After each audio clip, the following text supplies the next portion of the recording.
Welcome back. As summer weather gets in full swing, many people will be beating the heat in pools and on local beaches. But statistics from the Centers for Disease Control and Prevention show that awareness of water safety needs to literally rise to the surface. According to their data, Black youth between the ages of 10 and 14 drown in swimming pools at 7.6 times the rate of white youth in the same age range. And nearly 40% of Black adults say they don't know how to swim. Well, joining us today is Marty Fuller. She's an outdoors woman and advocate for racial equity in nature, and Jose Masso, Chief of Health and Human Services for the City of Boston. Welcome to you both. Marty, I want to start with you. The stats for Black adults and kids when it comes to swimming are significant. So I'm wondering if you could tell us just a little bit about your story with swimming and what was the catalyst for you to learn how to swim?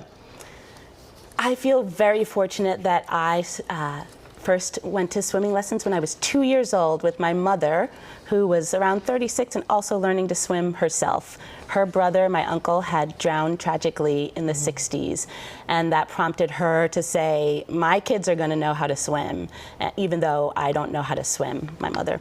And so we went to swimming lessons in New York at a community center, and I have been swimming since then. I joined a swim team. Took to it like a fish, as they say, right? When you're that young, I sure did. And I became a lifeguard and a swim instructor in high school and college.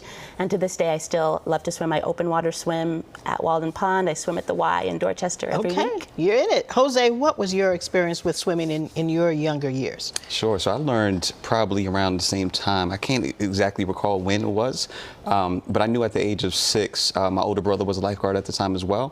So he was instrumental just because I wanted to do everything that he did and just be like him as well. And so that was really just like, I think, the tipping point for me to want to be able to learn how to swim. My dad and my mom was active swimmers as well. The trips to Puerto Rico that we would take during the summertime, I loved swimming in the ocean. So I just vividly recall just enjoying everything about that swimming had to offer. And like Marty, was able to become a lifeguard in high school as well. And so my first City of Boston job was a lifeguard 27 years ago. Okay, let's talk about lifeguarding. It's the quintessential summer job. Is it hard to recruit people, and how does that impact the availability of pools being open this summer in the city? Absolutely. So the past 2 years has been extremely difficult nationwide, so not only here in Boston. However, I'm happy to say that this summer we are doing extremely well with lifeguard recruitment. Our team at the Boston Centers of Youth and Families have done a phenomenal job recruiting and training lifeguards. So we are basically fully staffed with lifeguards, and so no pool closures will happen because of lack of lifeguards, and so that is great, whereas in previous years that has been just a factor. Let me just dig into a little bit. Community swimming pools and beaches have not always been open to everyone in the city of Boston. And Boston, of course, has its own very messy history with segregation of beaches. There was an incident at Carson Beach in Southie in 1975 that many just can't forget. Racially charged bloody brawls broke out over the right to use the beach, bringing hundreds of police officers to break up where it turned into a race riot. So is there a connection with this country's history of segregation and segregated pools with segregated pools and beaches? And you know, how does that factor into a lower percentage of people of color with the ability to swim? Marty, we'll start with you. Absolutely. So I've done some writing and reporting on this, and this is a direct legacy of segregation. Black people and many people of color faced historical exclusion from public swimming pools and public beaches, often violent exclusion. In the 1920s and 30s, there was a US-wide pool building spree. Pools were built in cities across the country, but they were immediately segregated. And the white mainstream held racist fears against Black people. They didn't want to swim with them.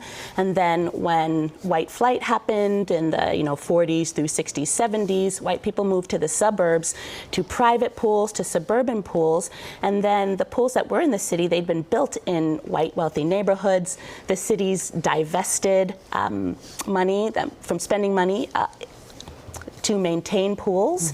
And so there just hasn't been swimming access, and just similar to this very late incident in 1975 at Carson Beach, just throughout the 20th century, there have been many, many instances of white folks enacting violence against black people and people of color peacefully attempting to use public pools and public beaches. So of course, lack of access to public beaches and to public pools is going to mean that generation over generation is not going to get access to swimming. At some point tend to just stay away. Yeah.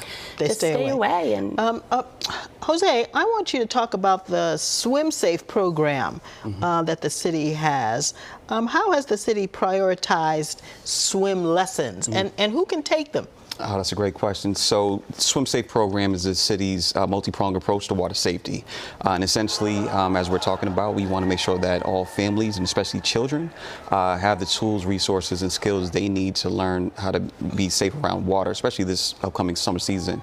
And what we've done is we provided grant funding for aquatics providers. And so those are, in addition to our Boston Centers for Youth and Families, our swim locations there, partnering up with the YMCA of Greater Boston, the Boys and Girls Club, Dorchester House in Dorchester, West End House, and a few others. And so we really wanted to make sure that with this grant funding that they were able to remove the barriers of cost for swim lessons, knowing that that is a potential barrier for some families. And so with this, families are able to click on, we have a website, boston.gov/swimsafe, which they're able to access and find out more information about the providers. They will go to the provider sites directly, and then through there, they were able to identify more than likely how to sign up. Unfortunately, there is a wait list just because the demand is so high. Sure. So people should go to the City of Boston site, put in Swim Safe to find out more information about how they can sign up. Yes. All right, Jose, Marty, thank you both for being here.